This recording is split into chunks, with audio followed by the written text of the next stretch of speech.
Hello, everyone. Welcome to our webinar on the behind the scenes look at microexpressions and our microexpression training courses. I'd like to thank everybody for all of your time and efforts for coming here and sharing this time with us from wherever you are in the world. We really appreciate it.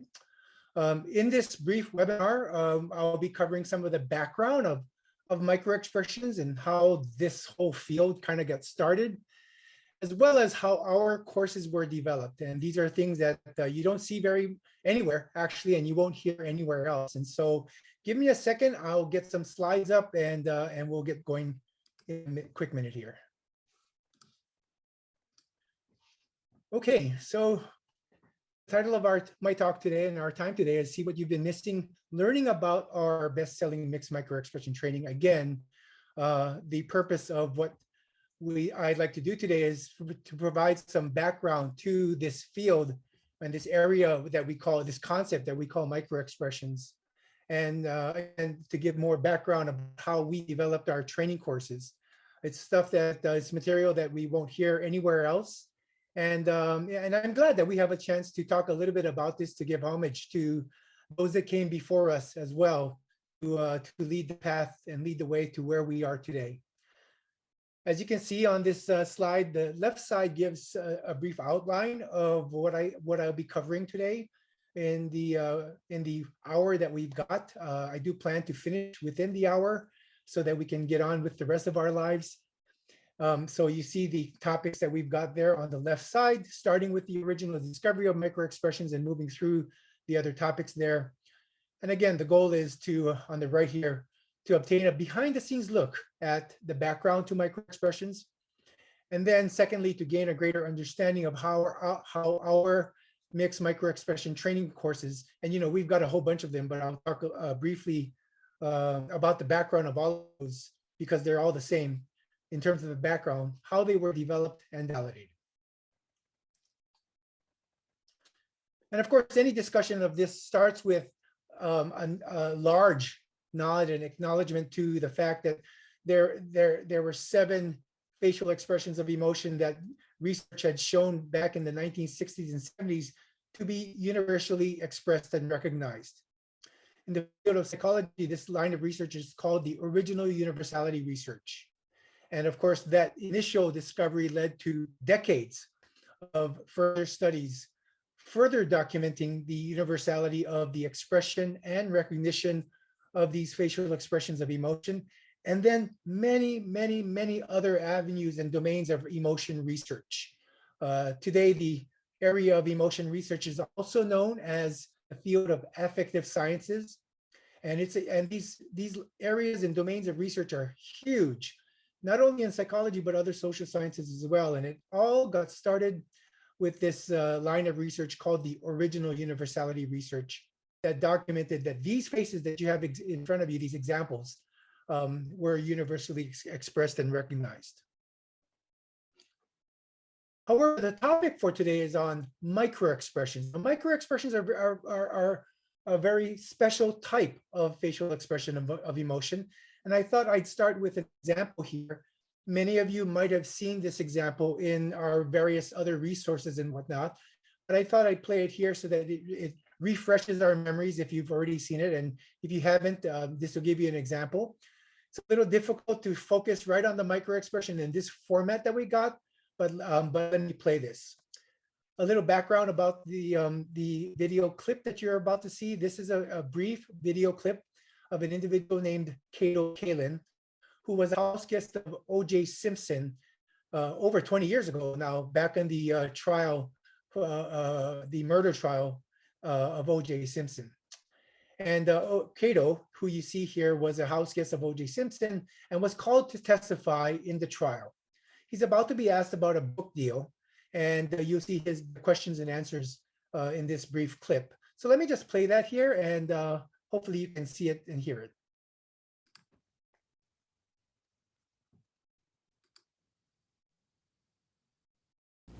Mr. Kalin, you got a lot of money for your appearance on Current Affair, didn't you? Yes.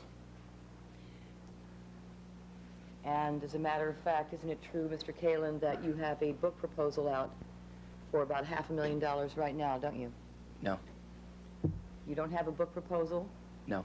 Don't you aren't you represented by the William Morris Agency to write a book? No. Haven't you written a book proposal that has been submitted to St. Martin's for publication? No. You're not aware of any contract for $500,000 that you have signed? Oh, I know it's out there, but I haven't done that. You haven't signed it yet. Oh, no, I heard a story about that. That's not true. You don't have any book proposals out. No. Don't want to do a book. Plan to write a book in the future, Mr. Kalin? As of today, no way. But you may well do that in the future, might you?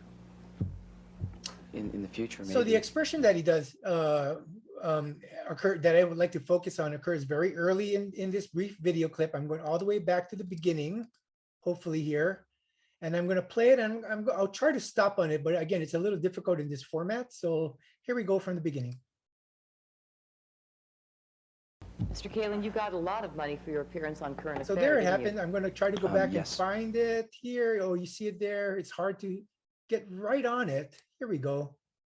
But you see there, if I freeze frame on it, it's a very clear what his expression is, whatever we label it, but it's very clear what his expression is. But my point here is so fast. And so let me put it back at the beginning, just play that very beginning. Mr. Kalin, you got a lot of money for your appearance on Current Affairs. So there it didn't you? is. And that, yes. of course, is an example of a microexpression. A microexpression in his case occurred very, very quickly. This video is 30 frames per second. And if I was able to go back and play it frame by frame, you'd see that it's a 1/10 of a second of an expression where he flexed his muscle of his upper lip, wrinkled his nose, lowered his eyebrows. The expression that he has is very clear.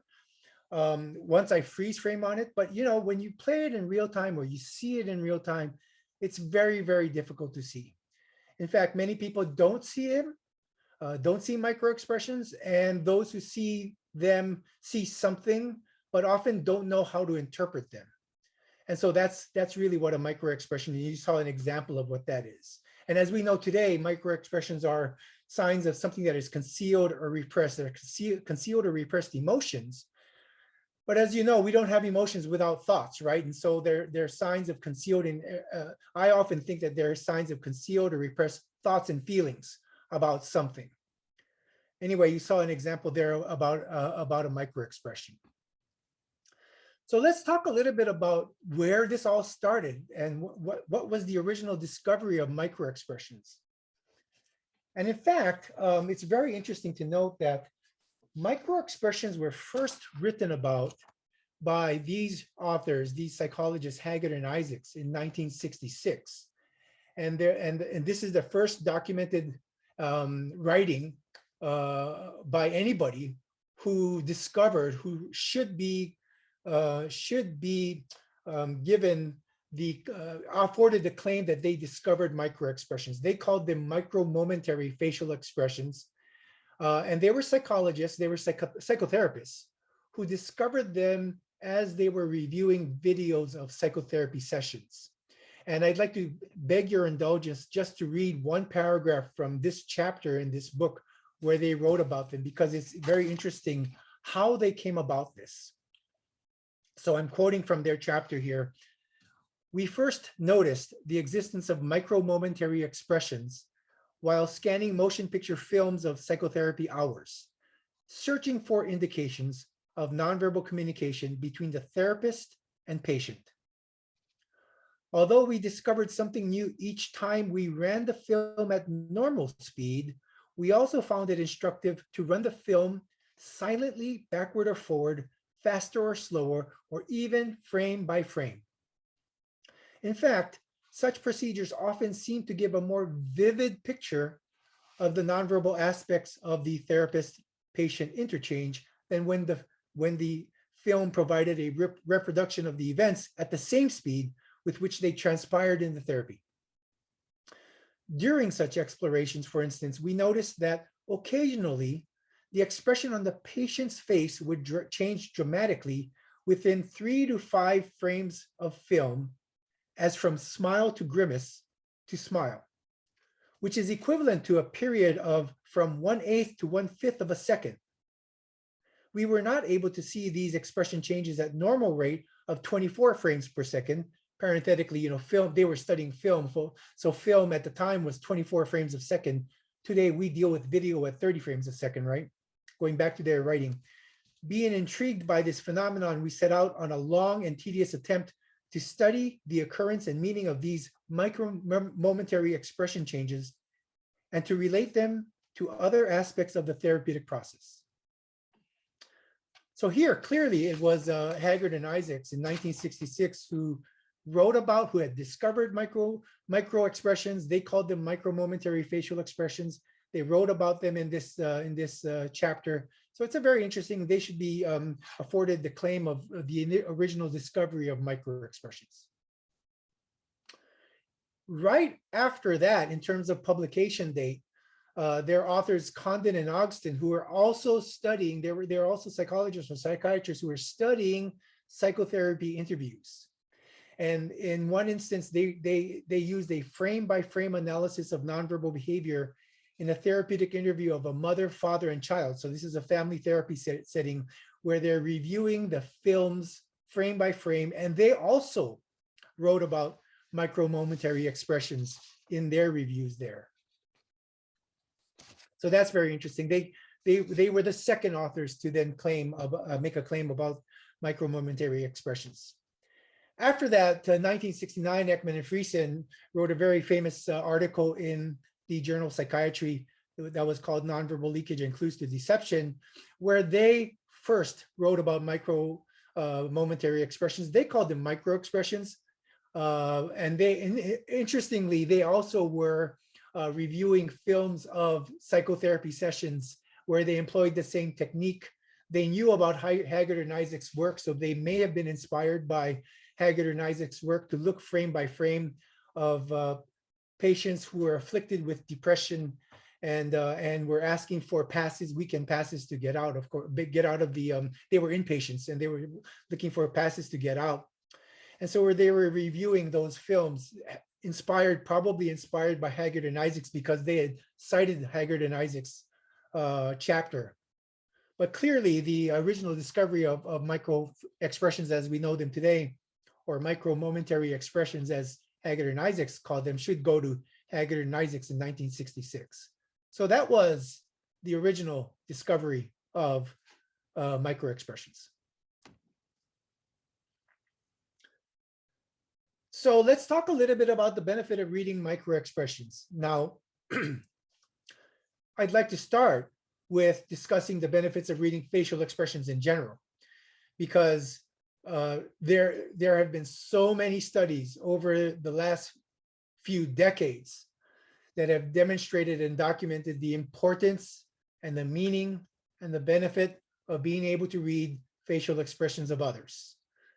This research has documented those benefits within families, within social groups, at work settings with other coworkers or with bosses and subordinates, et cetera, at clubs.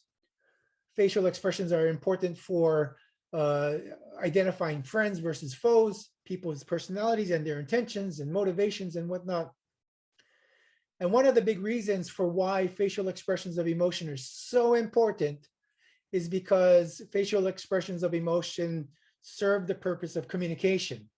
Now, of course, there's a large function and meaning of facial expressions of emotion to oneself as well, because facial expressions of emotion, when we have an emotion, facial expressions do things for us as well, like gate our cognition, help our physiology turn on, et cetera, et cetera. But clearly there's a communicative value or function of facial expressions of emotion for others as well. So we see other people's facial expressions of emotion and we have an idea of what's going on in their mind. It gives us social meaning about whatever they're emotional about. It gives us an idea of what their intentions are like. It gives us ideas about what their motivations are like. All of this serves the purpose of communication, just like words. And if you follow the evolutionary history of humans, you know that facial expressions of emotion actually occurred in non-human primates before language. Of course, humans have this amazing thing called verbal language or words as well that further enhances our ability to be coordinated with each other. But facial expressions of emotion are the original language, they're nonverbal, the nonverbal language that we have to allow for social coordination. Because without this ability to communicate, people are not coordinated. We need to be able to share our intentions with others. And, as I've written in elsewhere, I believe the main purpose of all communication, whether it's nonverbal or verbal, is to share our intentions. And by sharing our intentions with each other, that's how we can build on our societies, and that's how we build our cultures. And the ability to share our intentions to the extent that we can as humans with verbal language is further augmented by facial expressions of emotion. And in fact, we can share a lot of those intentions even without the verbal language, right? And so facial expressions of emotion serve this very large, this enormous purpose of communication to share coordination, for social coordination, by communicating what I call shared intentionality.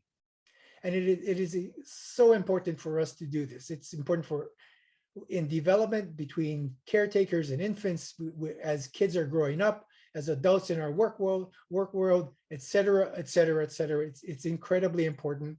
None of whatever we have in our lives today would be available without our ability to have shared intentionality. And if you think about it the other way. Without our ability to share our intentions, we would have chaos. It's social chaos.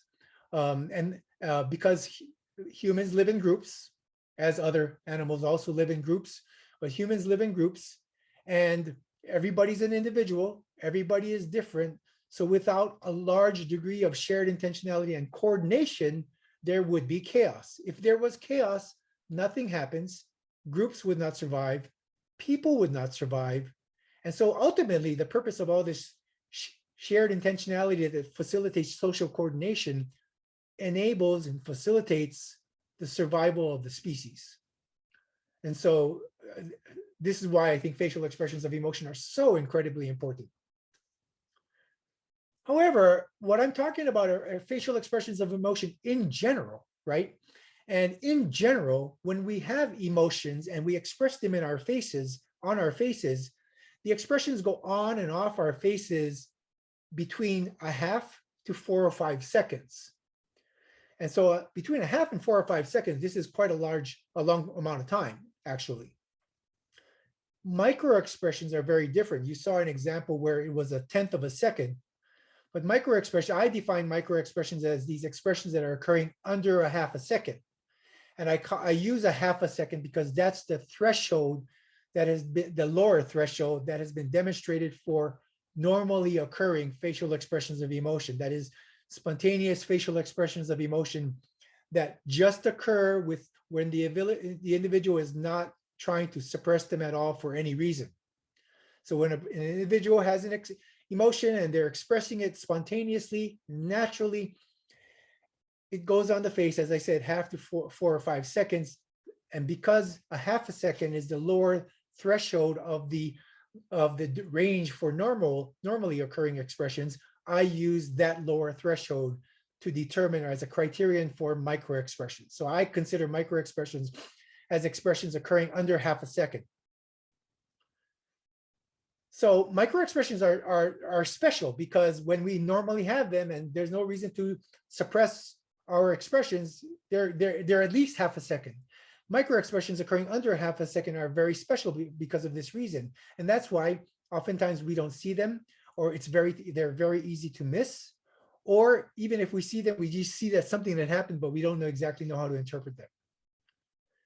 But the problem, I call this the problem of micro expression because there's really little reason for us to be able to see them, at least on a conscious level, because we may be registering micro expressions on an unconscious level. I get that.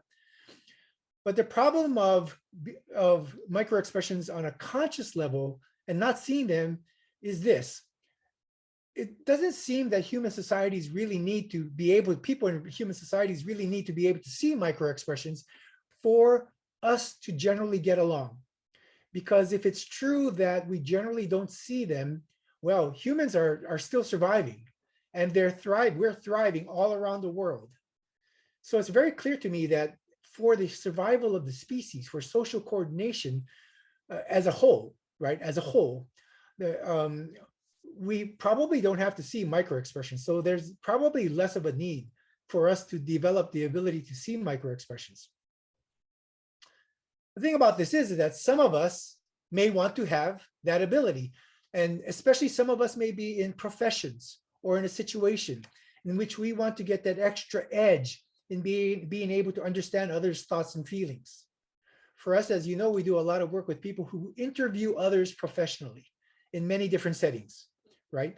And when you're interviewing others professionally in some settings that really matter for a lot of different reasons, the interviewers may want some extra edge so that we know we get additional information about what's going on with others.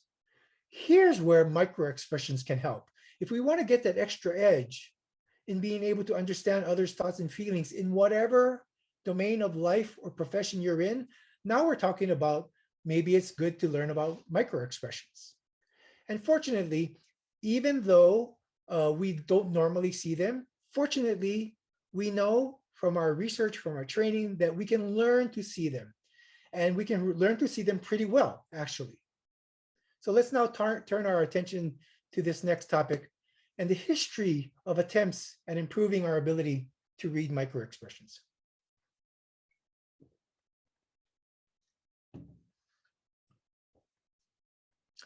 So actually, there's a large and long history of this issue as well, because as I delved into this topic many years ago, because I want to know what has happened in the history, and I want to pay homage to those who came before us, right? Because it's true that we stand on the shoulder of many, many giants that came before us. I know it's cliches, but I want to give respect to those who did that. And as I examined the literature, and because that's where our institutional history is, I find that the first reliable attempt to develop what could be called today a microexpression training tool was actually in Haggard and Isaac's article, their book chapter 1966, as I read you a little passage from that, where they described the discovery of microexpressions, or they called it micro-momentary facial expressions. What they did actually after that was they developed a technique that came to be known as the Haggard and Isaac's technique, where they took film and they created essentially training clips based on film at different speeds of expressions, and showed them to people, oftentimes therapists, to demonstrate and then to train their eyes to see microexpressions. And actually, this Haggard and Isaac's technique was cited in a number of other chapters with regard to psychotherapy research later on. Garwood et al. 1970, Taylor et al. 1969. And by the way, I'm happy to provide references for all of these as we're going along. In fact, I'll make sure that we have these references as a resource for anybody who's interested. So in reality, the first attempt that I could find to develop what we would think of as a microexpression training tool is Haggard and Isaac's 1966, which is over half a century ago, which is amazing, right? After that, Ekman and Friesen developed what they called the brief affect recognition test, which was named the BART. Now, this was very interesting because, as you know, I worked in Ekman and Friesen's laboratory in the 80s since 1981, and we used the BART. The BART was presented by a tachistoscope, which it looks like a microscope. For those of you who've never seen it, I mean, today we can do these things on our computers, to tell you the truth, but back in the day, we had to use these specialized equipment where we look in and we could see stimuli that were presented really quickly. And so they developed this technique where people could use a tachistoscope in order to see very brief flashes of images that were supposed to be mimicking or being analogous to microexpressions. And they actually did some research using this BART to demonstrate how training one's ability to see microexpressions through this technique facilitated people's ability to see microexpressions in videos and in real life. So the first demonstration of this, first writing of this in the literature occurred in 1974. Now, it's really interesting because after 1974, yes, the BART was used in a number of studies. So you'll find a number of studies that used the BART. But one of the things about scientific literature, as many of you probably know, and if you don't, here's a little tidbit for you. There's a hierarchy of levels of publication. And if you publish things in research articles in peer-reviewed journals, that's kind of the gold standard for us. And not that ideas and other things published in other things are not valuable. They certainly are valuable. Like Haggard and Isaac's first writing was in a chapter. But the gold standard for research happens to be in peer-reviewed journals. And so what's interesting about this field is that even though since Haggard and Isaac's time and through Ekman and Friesen, for decades, there was nothing about microexpressions itself published in a peer-reviewed journal until 2000, until Matsumoto, me, and a number of great other colleagues got together and published an article about what's called the Japanese and Caucasian brief affect recognition test. And what we did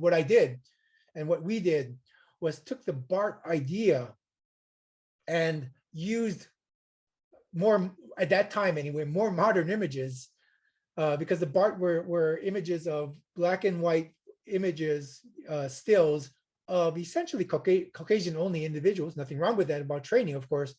But as technology allowed us to take color photographs, we wanted to use color photographs with people of different ethnicities. For a number of other studies back in the 1980s, I had taken, along with other colleagues, a set of images that were called the Japanese and Caucasian facial expressions of emotion set, which is one of the most widely used stimulus sets in research. That's a different tangent. So I took those images and placed them in the BART kind of format with one big change. Here's the thing: if you looked at the BART in its original format, or if you just do this right now, if you flash an image at somebody, ask somebody to watch an image that just flashes, even though the image flashes very quickly and goes away, the image has what's called an after image that remains on your retina. So you actually see it longer than is presented. And so that becomes a problem, because even if you present a stimulus or anything or an object or a face for, let's say, a quarter of a second, even though the presentation is a quarter of a second, it remains on your eyes for longer than a quarter of a second. So then you've got a problem, right? Because if you want to control the stimulus presentation speed, you've got to do something about that. And that's why in what I call the Jack BART, we called it the Jack BART here. We have that's why we start with a neutral image of the same person's face, followed by the target image, and then after that, the neutral image. So the neutral image at the first neutral image starts the expression. Then there's the quick flash of the target image. Then there's the neutral image that comes back, which gets rid of the after image on our retina. And so this is a little technical thing, but this is the reason why we have this format, because we want to deal with after images on the retina. And so with this format, we then tested different speeds in this article. In fact, I think this article has 5 different studies in it that tested different speeds.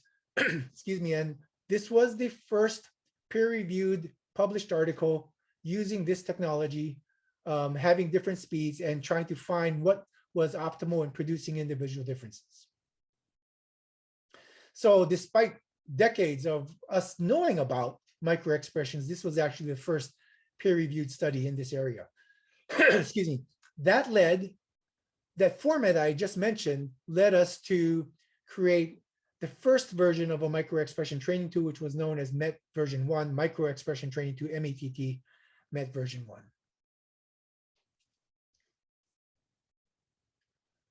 So that then led us to what we have today, which is our mix. And so let me tell you a little bit about our microexpression courses, our mix, and all of its derivatives, because as you know, if you visit our website, you'll see that we have a lot of different derivatives of this microexpression training course.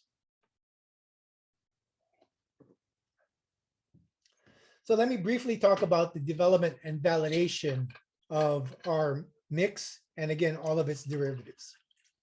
And let's start a little bit about image creation. And I'm really glad I'm getting this here with everybody here today and recording this, because I'm asked about this so many times. Whenever we're out training with our mix, when people engage with our mix, we often get these questions, and so I'm so glad that we're able to do this today. But first of all, where did the images come from? So aside from what I just mentioned to you, there's decades of research that have demonstrated those universality of the facial expressions of emotion. And in that large area of research, researchers, myself and others included, have actually measured exactly which muscles are activated when people are spontaneously experiencing and expressing an emotion. And across researchers, across laboratories, across cultures, what you find is that people all around the world, if they experience an emotion and they're expressing it spontaneously, the same muscles on their face are activated. And when we know, what we do is we measure which muscles are activated on these faces. And thus we know which muscles and their combinations correspond to these 7 different emotions. We know exactly what those muscles are and all of their combinations. There's many different derivatives. What you saw earlier was what we call the full face prototypic expressions, but there's different combinations of each expression in most cases that also express those emotions. So we know exactly what those muscle combinations are. Given those muscle combinations are, because we know what they are, what we want to do is get a broad range of individuals in our courses to be able to portray those muscles. We don't care how they get there. As long as the image themselves has those muscles, we know that those muscles are then corresponding with what all these decades of published research has documented to be corresponding with emotion. And so in our mix courses, what you'll see are individuals from 6 different ethnic groups, of course, both genders, males and females, where we recruited actors, professional actors, who were able to move their faces in certain ways. And we went through a step-by-step, muscle-by-muscle instruction to help them move their faces. And by doing so, and so we had photo shoots, essentially, where we were leading them through moving their faces in certain ways. Of course, you don't get it right each time, right? And so we do multiple takes of various different things. And so literally we're taking hundreds of photographs of each individual. And I think in our mix set, I think there were originally 86 individuals or so of whom we got photographs from. So you can just do the math and think about the thousands and thousands and thousands of images that we've had. Then we do what we call a preliminary image selection, because you can then go through them and you know exactly, oh, this one doesn't match, this one doesn't match. But then you can select a smaller group where you've got the muscles activating that are matching, they're matching, right? And so then after that, we had a set of coders go through what's called FACS coding. FACS is the facial action coding system, where we actually coded each of the muscles in the faces on the images that we had. So now we've brought it down from thousands of images down to maybe a few hundred. And we're FACS coding those. And FACS coding those allowed us to know exactly what muscles are in the faces in the images that we've got, so that we can then map them to known information from previous research, decades of previous research on what muscles are actually activated when people are expressing emotions. So then we have a match or not at that point. And that is the validation procedure. So we are validating, we're ensuring that our images are accurate to known information. That's not enough though. So then once we select at that point the best facts codes, essentially, that match known information. What we wanted to do is to select for balance across the sections, because as you know, in our training courses, we've got a pre-test, we've got a post-test. What you don't want to have is, even though you match muscles, sometimes because of everybody's physiognomy is different, some people's emotions are just easier to see, some are more difficult to see. So we wanted to match that kind of level as well as match ethnicity and gender in all the sections. So in our sections of pre, post, and the practice, we've got the same numbers of people of different ethnicities with different genders, and the same intensity levels of facts codes. So at that point, what we're talking about is getting a whole array of images on a wall, essentially, to make sure we're doing things correctly. So there's a lot of viewing each image one by one as we're going on until now, but at some point we're throwing everything on a wall to make sure they're all consistent with each other as well. And in fact, a lot of this was done on that table right over there that you don't see on that screen, and projected on walls around here and in other offices that we've got. So we're making selections for balance across sections. And then we know that we want to pre-test, right? And we want to post-test to show improvement. We know that there's a training section here.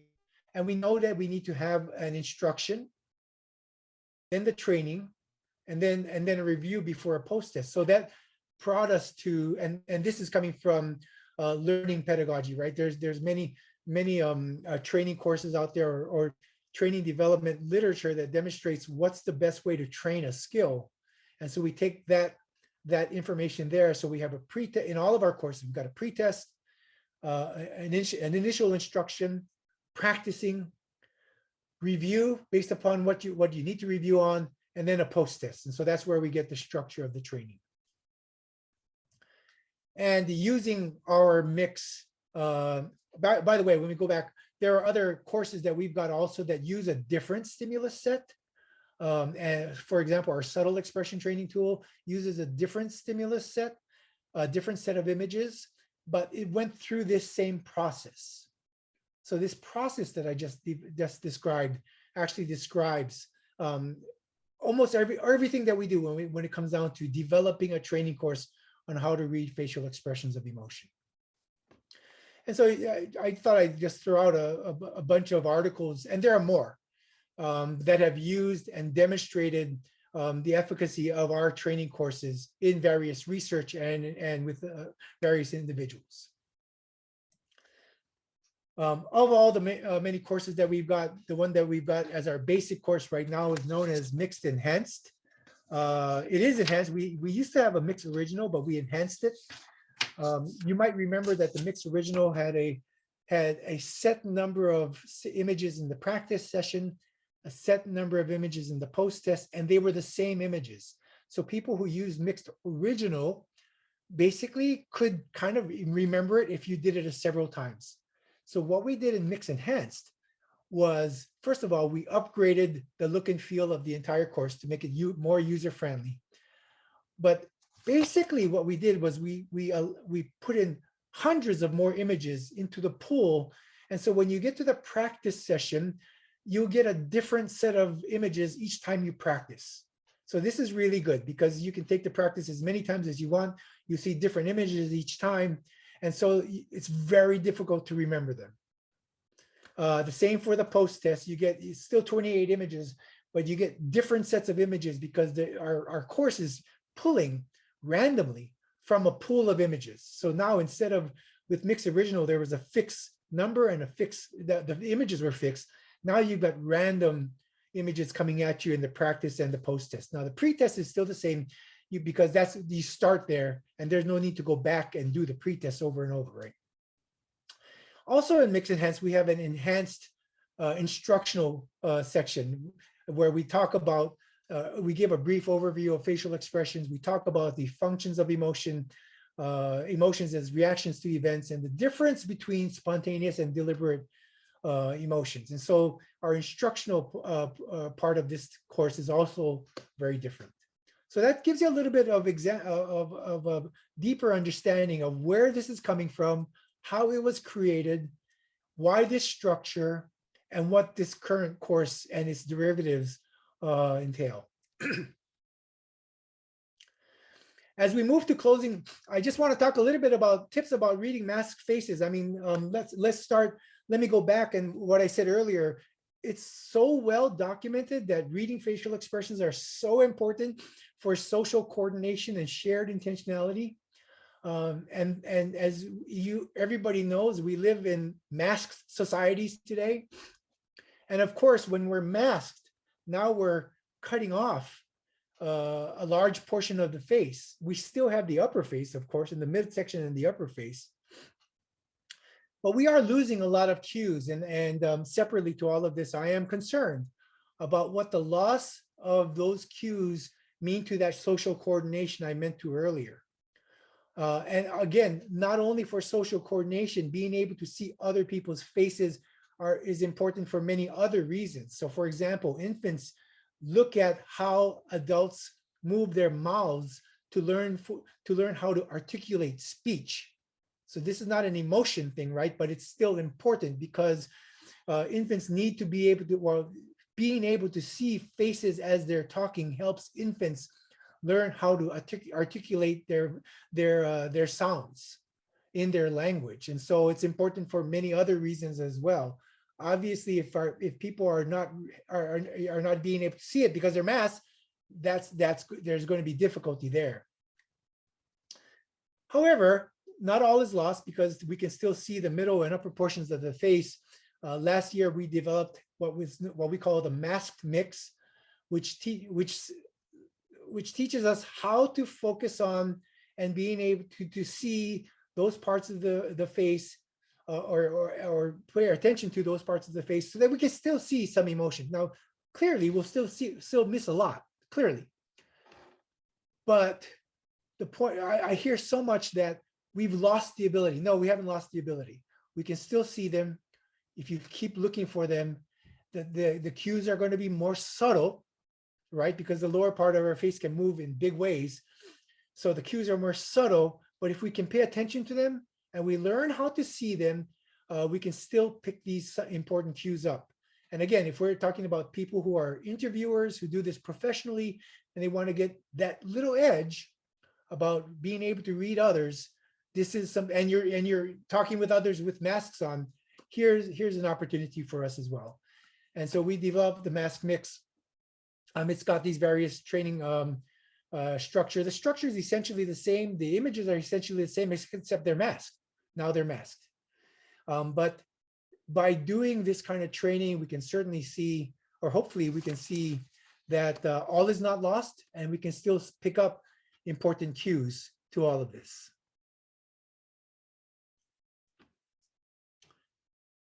So I want to do a very quick conclusion here and then move to some questions and answers. Hopefully I've been able to describe for everybody some of the background for where microexpressions were discovered, where it was and how it came about that people decided to train people on microexpressions. I know I talked a lot about the importance of just reading facial expressions in general, but about microexpressions, giving that background there. And then importantly, giving the background about how we created our courses, because where I am very, and all of us here are very keen on establishing the validity and reliability. These are important concepts whenever we create something based on science.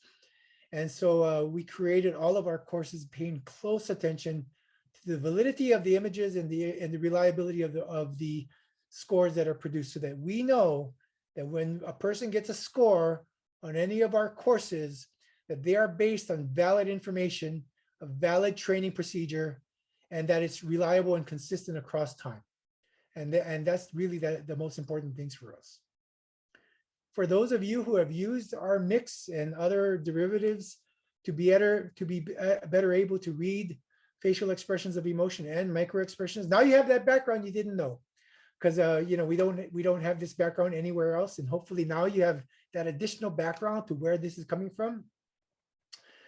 For those of you who have not yet had a chance to improve your ability to read micros, now you've got the background, and now you have now the only thing that's left to you is to give it a shot. If you're in the realm where you want to get that additional edge in being able to understand others for some reason, then reading microexpressions, I think, is a big help for that endeavor. Of course, there are other things that one can do as well, but I think in the world of nonverbal behavior, being able to read micros is so important for that. So hopefully this has stimulated you to get some practice at doing that. Okay, I'm going to turn to some questions and answers now. I know we're already at 50 minutes, so I'll take maybe 5 minutes of doing this before I turn it over so that we can be on time and stay within an hour. Many people have already submitted some questions. This is a sampling of those questions. So let me just take one or two here.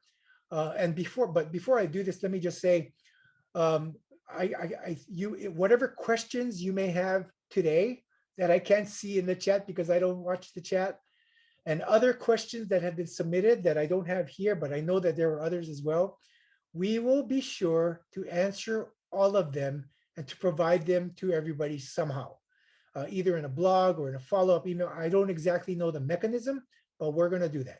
Okay. So let me just take them as we're going along here. Is it possible to identify microexpressions in photos, selfies, family pictures, etc., since it doesn't reveal the whole context and shows just a little bit of a bigger picture? Well, first of all, you can't see microexpressions unless they're in video or in real life, because you have to see the quick change. And photographs don't give you the quick change. To get a photograph on a micro, you've got to be really lucky, right? Or you got a high-speed camera, which takes multiple images per second. And if you happen to have those and you happen to have covered a period of time where you've got micros, then you'll be able to get the micro in those photographs. But in general, it's really hard to pick up micros in photographs. But let me talk a little bit more about the broader context here. Is it possible to identify facial expressions of emotions in photos, since it doesn't reveal the whole context and shows just a little bit of the bigger picture? So here's an interesting question. I mean, I'm often torn about this myself, because on one hand, as you know, there's the idiom called a picture is worth 1,000 words. And yes, if you get a picture, sometimes a picture can mean 1,000 words. It can be incredibly important. On the other hand, a picture is literally a snapshot in time. And even if you have an expression that you think is an emotional expression in a picture, one of the things that makes all of this ambiguous is the fact that people can produce those same expressions voluntarily. People can produce those expressions voluntarily. And if you take a still of that, it's not impossible, but it's difficult to see the difference between whether that was a voluntarily produced expression or an involuntarily produced spontaneous expression. And the difference between those two are very important, right? Because if it was spontaneous, then we know, oh, people are having a reaction to something. If it was voluntarily produced, then we know it's not spontaneous, it's not a spontaneous reaction. If it was voluntarily produced, we know it's either they're referencing an emotion, they may be simulating an emotion, they may be feigning an emotion. You know, there's a lot of different possibilities here. You can tell them from a still, but it's very subtle to tell them. Our training actually talks about that, but so there's some differences, but it's very difficult to tell. It's much easier to make those differentiations in real life behavior or in video. Thus, coming back to this question, even when you capture an expression on a photograph, sometimes and you think, you know, we can make a lot of inferences about what's going on, but I kind of, you know, I'm a little bit careful about those, because I don't know, when I look at an expression that's a still, I don't know where that is in the flow of time. And so I try to temper myself on those. Sometimes it's very clear. No, to be sure, sometimes it's very clear, but oftentimes it's not. So I would caution us in doing that because emotions and their expressions are dynamically complex. They're incredibly dynamically complex. There's other questions. I know I've got maybe time for one more. How about if I just go to the third one here, and then we'll call it quits for today. I'll turn it back to our moderator. But the third one here, I think is kind of related to what I was talking about earlier. Is there potential developmental harm that is being caused to infants and toddlers who do not get to see their caregivers and teachers' mouths when they're being spoken to, nor see their full facial expressions in their interactions? Well, yeah, so I believe there is potential developmental harm that may be caused. The masking of our society is something that I'm concerned about. Not so even with adults now, even with adults, when you might remember when we first started getting masked, all of a sudden we would go out in public when we could go out in public, and we'd see people walking in masks, and I heard so much, and I've experienced myself that initial wariness, right? Who is this person? What are, and you know, because our minds are processing, are they friend or foe? Are they going to cause us harm or not? This is one of the elemental things our minds go through as adults as well as children, right? And we make a lot of those decisions in our mind unconsciously based on how we are understanding and recognizing people's expressions. And when we went masked at initial time, those expressions were gone, and thus we had those initial interactions are difficult. And I think many of us are still feeling that today. I have that additional concern also with children and infants, because being able to socialize and play and fight and argue and do all those things when we're kids is so important for development, because we learn so many social things through all of that. And a big facilitator of all of that is our faces. And so, yes, if we cut off those cues, boy, I have concern about that. I don't know if there's research yet about the effects of masking on kids in their development or their socialization. However, I do know in adult societies, if you can just see sociological data today, that people are more angry, there's more accidents, there's more road rage, there's so many other kinds of things like that are occurring. And I think a lot of it is because we're cooped up and or we're masked. And so, yes, I think that there's something there that we should be concerned about enough to have healthy discussions. I don't know where those discussions would lead us, but I think they should lead us to having good discussions and objective discussions about these kinds of things for our children and for all of us. So listen, everybody, I've already got 56 minutes in. I know that there are other questions here, as well as others that may be in chat and others that have been sent to us. Excuse me. Let me stop the presentation here. And once again, thank everybody for being here. I'm going to turn it back to our moderator to close us off. But thank you, everybody, for your time, for being here today. I hope it was meaningful for you. I hope we all learned something. I hope to see you again. And if you've got other questions, keep coming on, keep sending them to us. I promise we will get them back and answer all of them for you somehow. Stay safe, everybody. Take care. Bye-bye.